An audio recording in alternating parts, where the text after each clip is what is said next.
تهنوا ولا تحزنوا وانتم الاعلون ان كنتم مؤمنين صدق اللہ العظیم. جب گلستہ کو خون کی ضرورت پڑی، جب گلستہ کو خون کی ضرورت پڑی، سب سے پہلے ہی گردن ہمارے کٹی.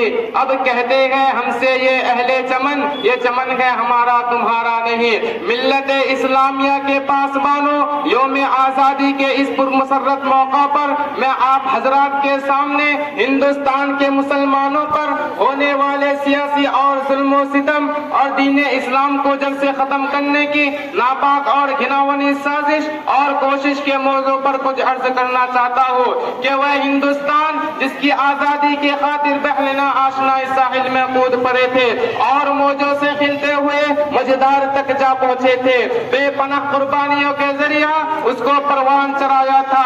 آج اسی ہندوستان میں مسلمانوں کو طرح طرح کی اذیتیں اور تکلیفیں پہنچائی جا رہی ہے. مسلمان کے قلوب سے اسلام کی محبت کو ختم کرنے کی نہایت گھناؤنی اور ناپاکی سازشیں ہو رہی ہے. اس میں شک و شبہ نہیں کہ دنیا میں حق و باطل کا تصادم روز ازل سے جاری ہے. ظالم و جابر، طاقتور و کمزور و مظلوم کی کہانیاں بہت قدیم ہے. خرمن انسانیت پر کئی بار بجلیاں گری ہے، باغ آدم میں کئی آندیاں آئی ہیں، وحشت و بربریت نے بارہا انسانیت کا منہ نوچا ہے اور حیوانیت کا ننگا ناچ کیا ہے. اور اس میں شک نہیں کہ ہم پر مصائب کے پہاڑ ٹوٹ رہے ہیں. ہم مظلوموں بے قصوروں کو فرقہ پرستوں نے ظلم و ستم کا نشانہ بنایا ہے. ہماری ماں بہنوں کی عزت و آبرو لوٹی جا رہی ہے.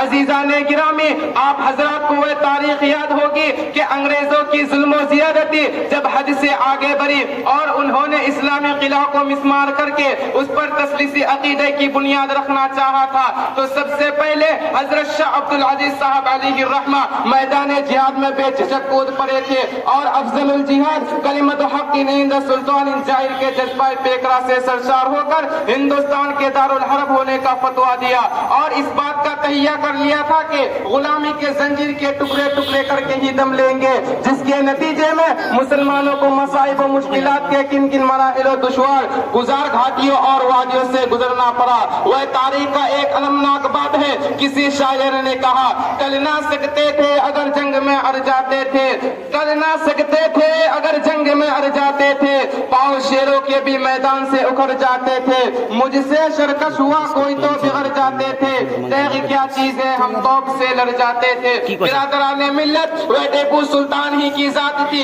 جس نے یہ کہہ کر کے غدر کی 100 برس کی زندگی سے شیر کی ایک دن کی زندگی بہتر ہے لوگوں کے رگے مردہ میں آزادی کی برقی لہر دوڑا دی تھی اور خود بھی انگریزوں کے خلاف برسر پیکار رہے، یہاں تک کہ میسور کے دھرتی پر خون کا آخری قطرہ بھی آزادی کی خاطر بہا کر شہید ہو گئے.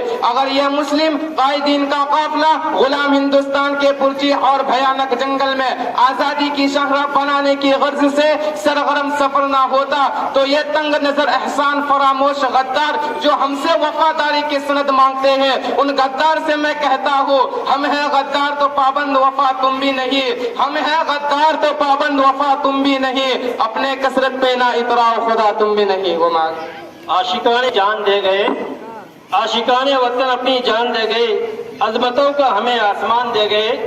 ہر غلامی کی زنجیر توڑ کر، ہر غلامی کی زنجیر کو توڑ کر ہم کو آزاد ہندوستان دے گئے.